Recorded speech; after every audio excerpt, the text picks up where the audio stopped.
Hello and welcome back to a new video. It is a beautiful autumn, early October day here at my farm in Central Portugal. I'm currently sitting in the area that I'm hoping will one day be a little courtyard just outside of the main bedroom of the renovation part of the farmhouse. It may not look like much right now, and it really is a building site and lots of building rubble. All of these stones that I'm sitting on came out of the wall in the space that you guys are sitting right now. There used to be a huge wall that's now currently sitting here in what's going to be the courtyard. With that in mind, today's video, I'm going to share with you my vision for the space, the new area that I'm building, what I'm planning on doing with this outside area as well, and maybe a glimpse into what things could look like when this is finally built and done and I have a home. I actually still have all of my original hand-drawn drawings or plans for what I wanted to do with this space.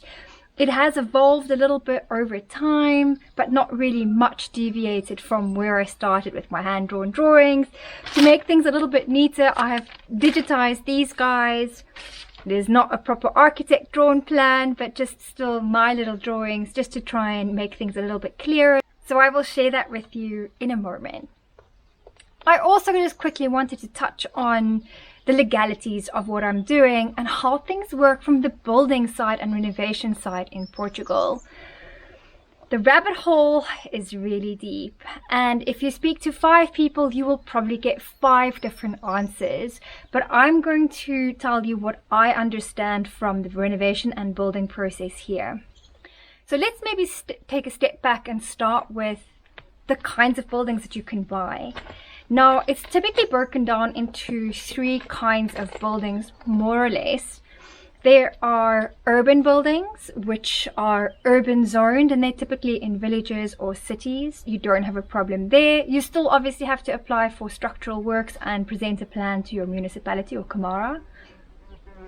There are then agricultural buildings, which you may or may not be able to renovate. For those, you definitely need to submit plans to your Camara and get build approval. And then there are what are called agricultural buildings, either ruins that are pre-1951 and structures that are post-1951. For structures that are pre-1951, you actually don't need any kind of approval and you can do what you like with them. For any structures that are post-1951, you do need approval from your municipality and you do need to submit plans for what you intend to do with them. Technically, you are not allowed to start any work until you get that approval from your municipality. So I am working in a little bit of a grey area because I am going the legal route.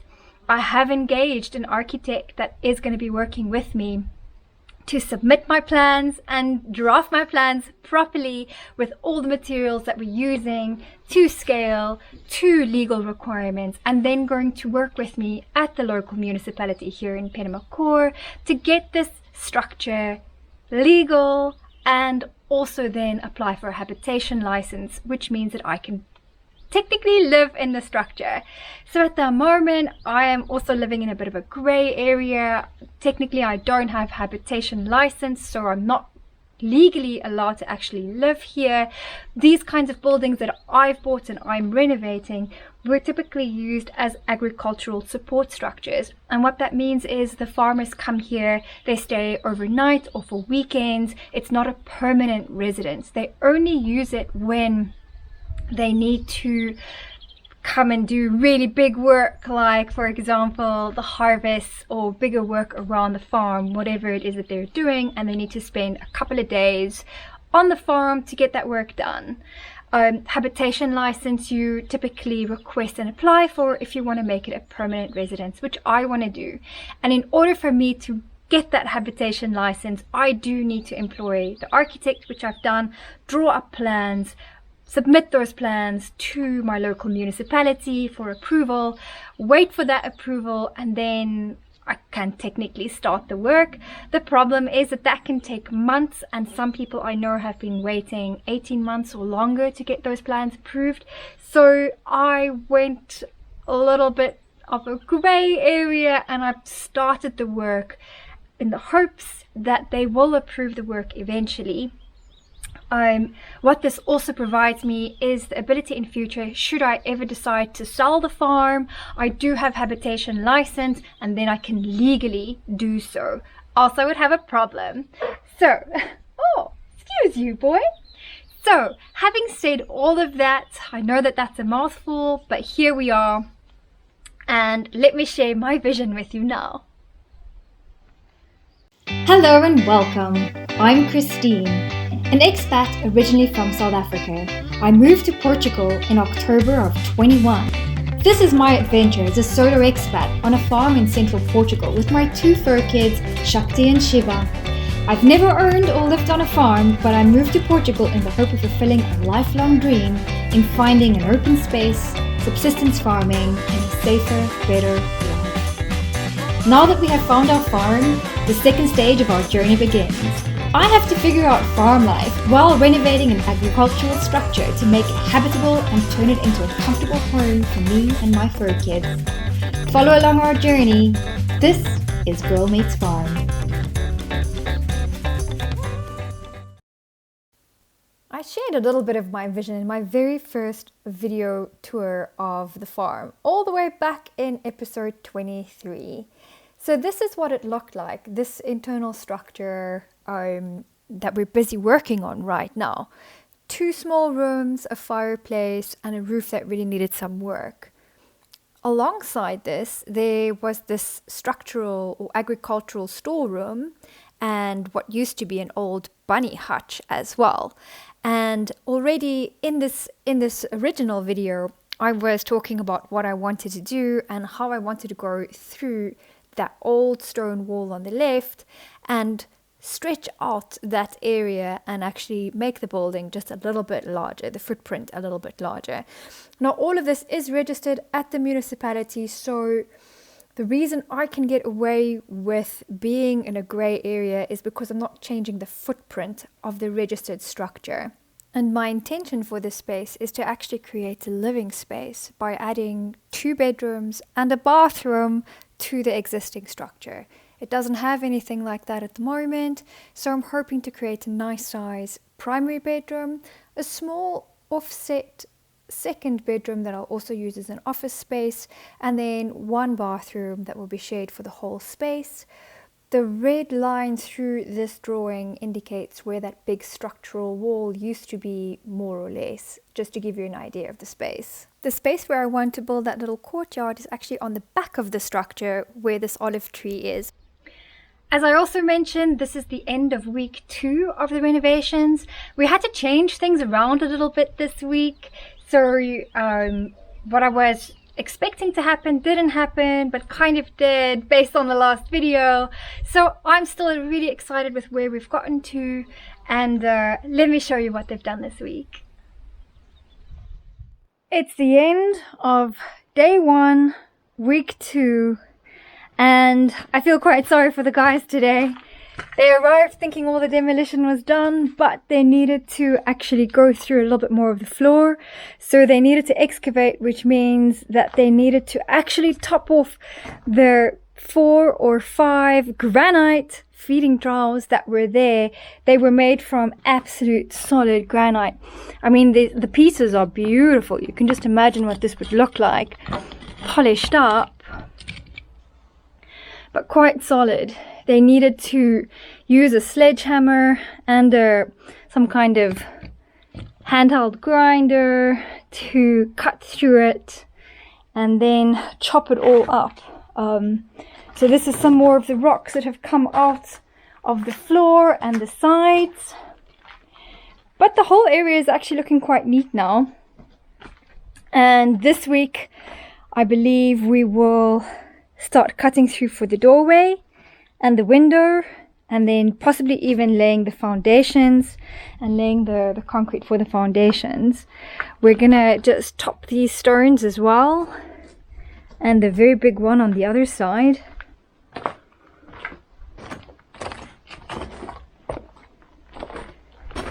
to just make the space a little bit more user-friendly, a little bit more of a walkway.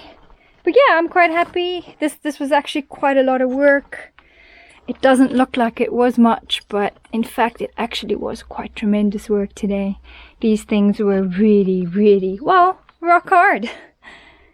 So yeah, it looks nice. It looks nice and clean.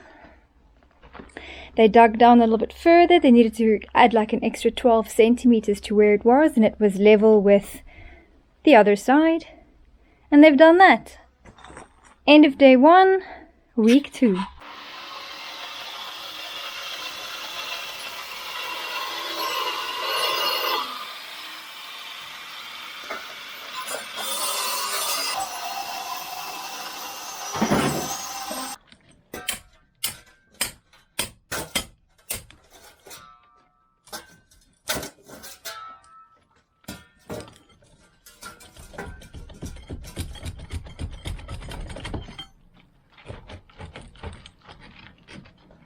It looks like it goes all the way through. A bit. Oh jeez. Right, Aaron, don't drop him. I'm going to go straight to the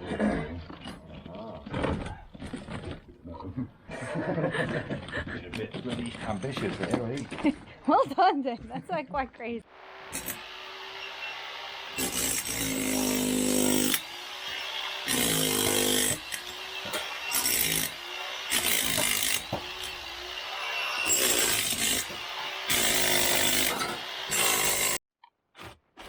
Oh wow.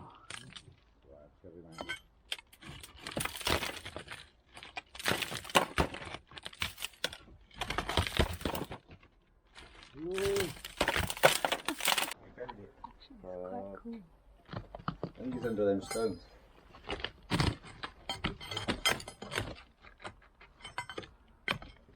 That's a huge one.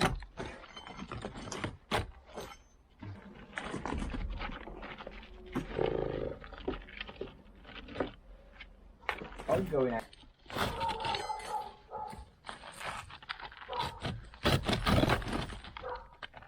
There she goes.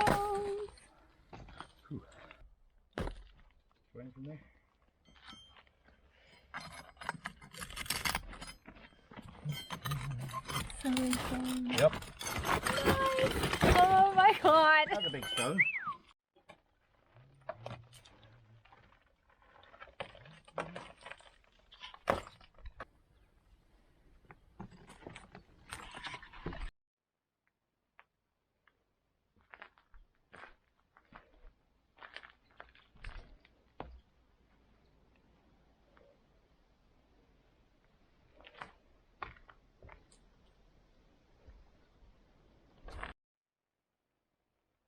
It is the end of day 2. A very big, very long day. But the guys made really great progress today. And we now can see what this space is going to look like with the door. Isn't that pretty?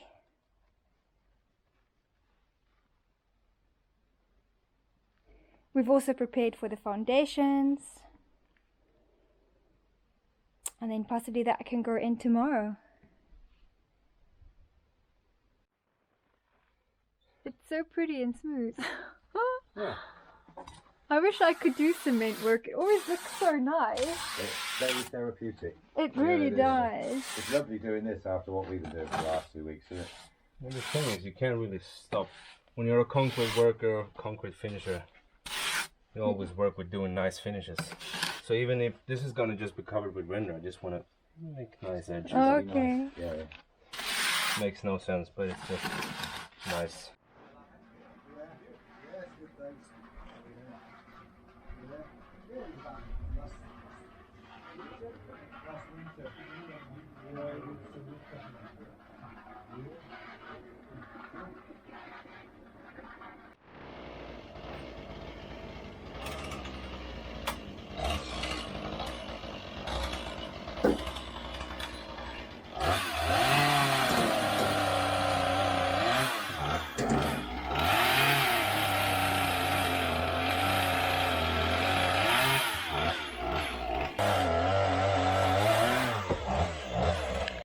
the end of day 3, week 2, and my garden is getting smaller and smaller. We also had to trim the olive tree at the back today so they could take the walls up. But let me show you guys what's happened so far. So we still have to do the foundation, but I think that's happening next week, as this week we have taken out the little door that was there and block that space up. There's insulation in between the blocks, that blue stuff, and that's going to get closed up. The guys also flattened out this area quite nicely so they can brick this up properly and then start building the blocks up to there. It's going to match more or less that height over there all the way around. The door of course is going here, and they've done the same here. So they've flattened out this top area on the old structure wall and then started blocking things up. This is the olive tree that we needed to trim down today, because of course there's going to be a French door here that's going to open outwards, and one of the branches was in the way. It was quite a little bit sad for me to have to trim this tree back a little bit, but as the guy was trimming, we discovered that the branch was actually rotten on the inside, so we had to cut it back quite far, and we could probably go a little bit more, but this seems to be fine for the moment. So, and the rubble is just gathering and gathering and gathering here. But eventually this will all get taken away. And obviously we're going to use these beautiful big stones to build up that wall. I'll match this height over here. We'll have a nice little courtyard under the tree. It's got some new shoots coming up over here that will go upwards and then eventually fan out over the top, so we have a nice shady spot in the morning. Making progress.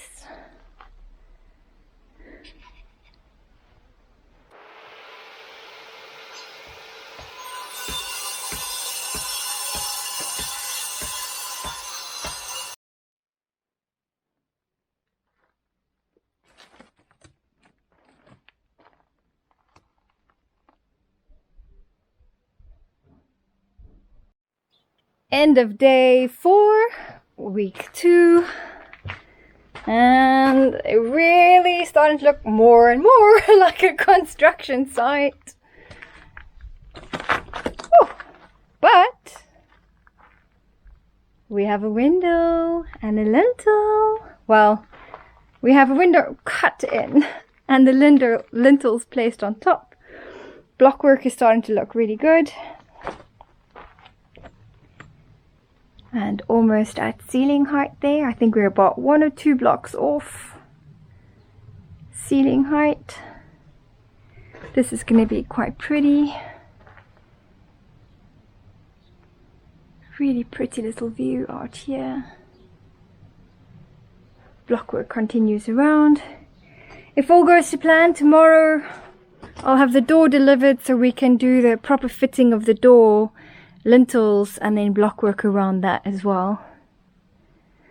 And hopefully all the block work is brought to roof level tomorrow.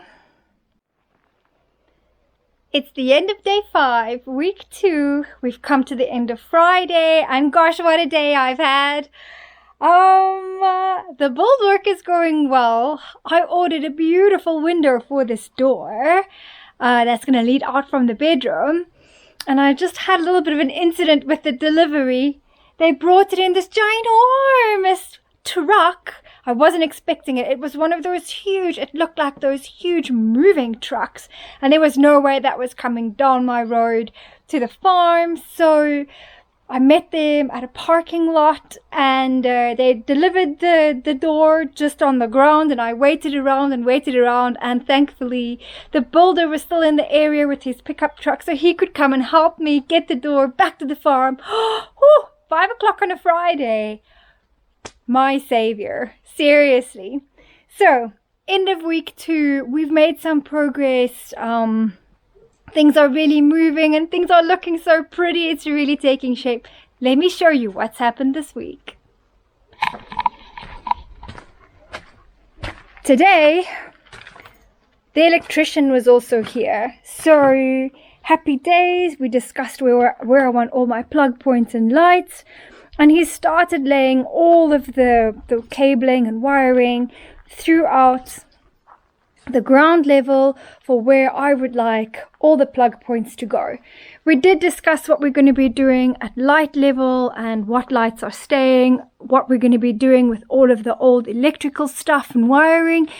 And I'd like that hidden, so we're probably going to hide that in the walls or remove them completely and redo it for this whole space.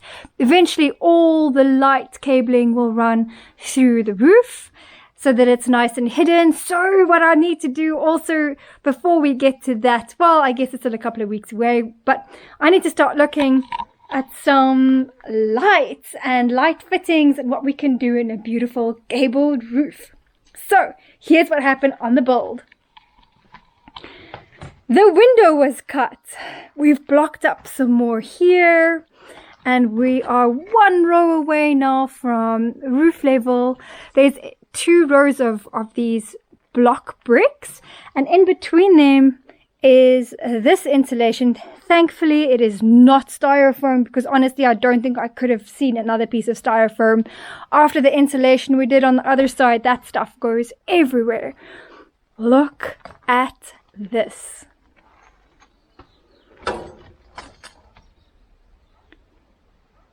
Isn't that view just absolutely gorgeous? So this little window, which is not so little, is going to be the second bedroom, and that will sit pretty much in the middle of the wall. It's not going to be a very big bedroom, but it should fit a single bed or maybe even a double if I do want to squeeze in a double there. We'll see when we finally get to that time, but the nice thing is I will be able to entertain friends and also have a separate office space, which will be quite nice. We've started on the gable. The lintels, of course, are also in for the window and the door space, and the guys managed to clean up the siding of where the door is going to fit quite nicely as well this week. Of course, I had that olive tree trimmed, so things looking better here. Oh, it's so close now. It's so close to have all the walls finished. And the gable will look exactly the same as that one. So things to look forward to next week. Finishing that gable and hopefully also pouring the foundations on the floor on this side and then tidying up, and let's see how far we can get with the electrics, I hope as well. Yeah, exciting times. Things are moving. I'm really excited. I really am. And it's so neat. They're working so incredibly neat. I can't wait. Like every week there's progress. Every week things are moving forward. I'm just getting so excited to get my hands onto this interior and start working on the layout, the decor, finding lights like I mentioned. If you guys have some ideas what lights I could hang, of course pendant lights are definitely an option for a gabled roof. Send me some ideas what you think work really well. And just let me know your thoughts on how things are progressing. I'm excited. I'm happy. See you next week.